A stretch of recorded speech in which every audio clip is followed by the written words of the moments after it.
A ciência é uma atividade que procura talvez a verdade, mas sabendo que a verdade é inatingível. Quem vai a conseguir provar isso foi justamente o último intento por mostrar, delimitar, demarcar o que é ciência do que não é ciência, que foi a partir do positivismo com o trabalho de Karl Popper.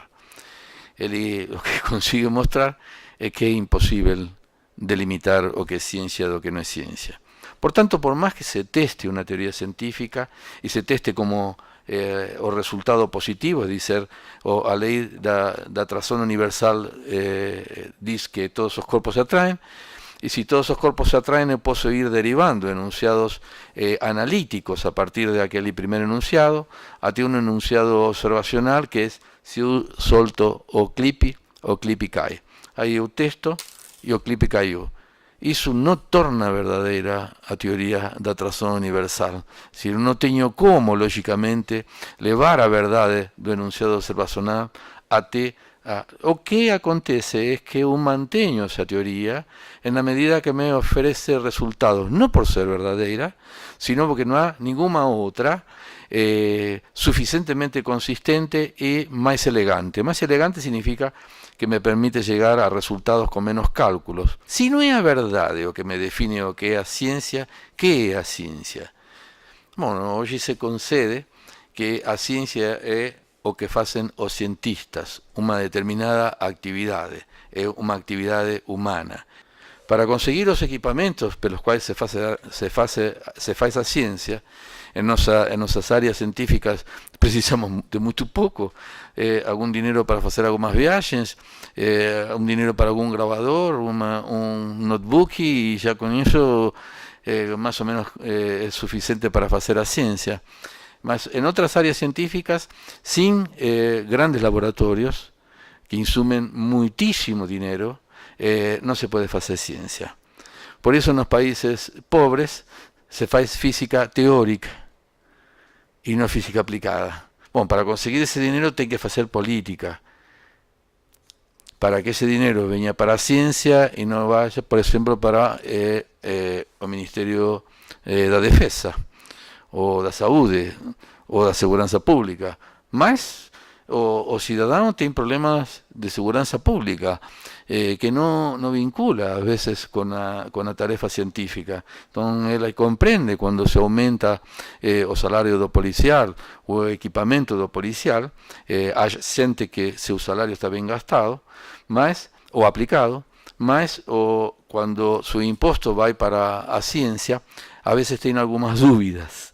Porque embora o IPRI seja recente, há um núcleo anterior ao próprio IPI, que é o Santiago Dantas, o programa de pós-graduação interinstitucional, Unesp, PUC, Unicamp, de pós-graduação em relações internacionais, é anterior ao próprio IPRI. O IPRI vai surgir dessa massa crítica, para chamar de alguma forma.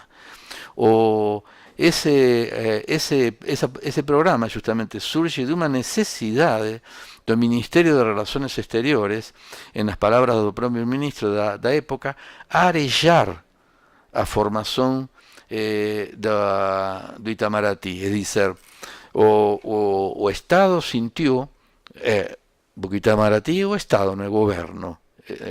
Do mesmo modo que as Forças Armadas são Estado, não é governo. Mas o próprio Estado, o próprio Itamaraty, sentiu que havia uma certa endogamia formativa dentro do Itamaraty. Es decir, eran los propios diplomatas que formaban diplomatas y eso podía traer consecuencias en la perspectiva que podrían tener los diplomatas de un mundo extremadamente cambiante y velozmente cambiante. Es decir, tal vez con las únicas teorías que eles estaban trabajando, eso se hace en alguna medida su olhar do mundo.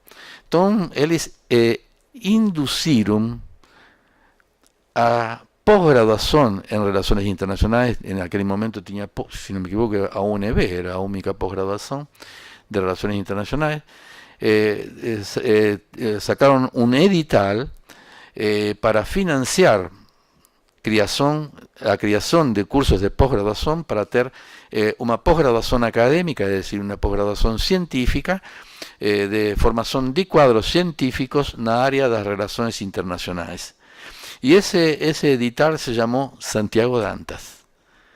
De ahí que nuestro programa se llama Santiago Dantas, inicialmente porque era representativo do edital que financiou o início de nosso programa. Que a ciência pode até embasar uma decisão política, mas a decisão é um valor que não é científico e é uma decisão do político que tem sua legitimidade colocada pelo voto popular. O político não pode ser o gestor, por tudo que o professor Hector acabou de dizer. O político é aquele que decide, e a decisão do político é aquela decisão que vai dizer o seguinte: olha, o que é mais importante? Dar uma vacina para alguém ou dar dinheiro para a polícia militar? É isso que ele vai decidir. Isso não é gestão, isso é política. E ele só tem essa legitimidade de fazer isso porque ele tem o voto popular. O fundamento da forma de fazer ciência que um determinado grupo, que foi o grupo que originou o IPRE, tinha, era solidária, não era solitária.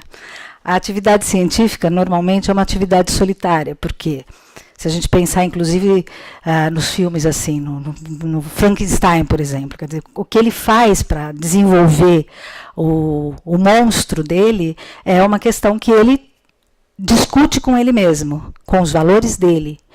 É essa decisão dele, essa primeira decisão, né, que é uma decisão individual, e por isso não é uma decisão política, ela só vai se transformar numa decisão política na medida em que ela se torna não apenas pública, mas imperativa, por isso que toda política pública, essa palavra é meio estranha, porque a política ela se dá em público. Uma política pública não é só aquela que se dá em público, mas é aquela que tem o caráter imperativo, ou seja, ela tem o Estado por trás.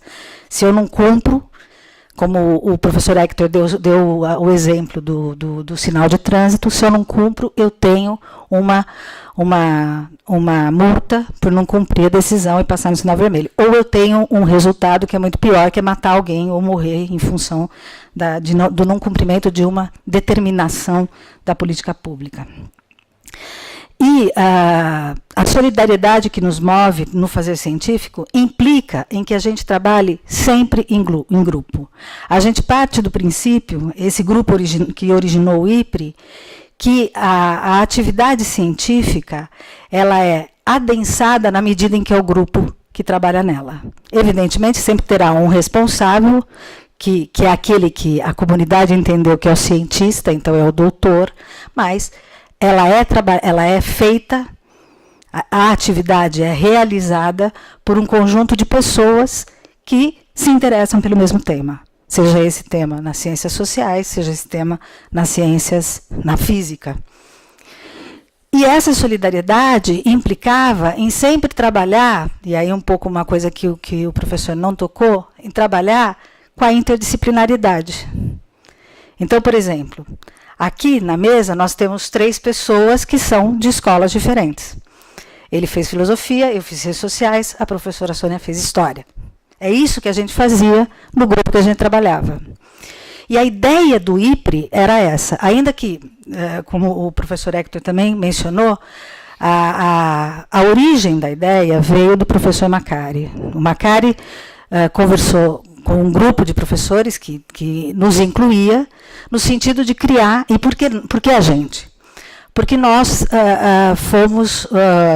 a gente participava tanto do projeto Santiago Dantas, como ele também falou, da pós-graduação em Relações Internacionais, como da montagem do curso de Relações Internacionais em Franca.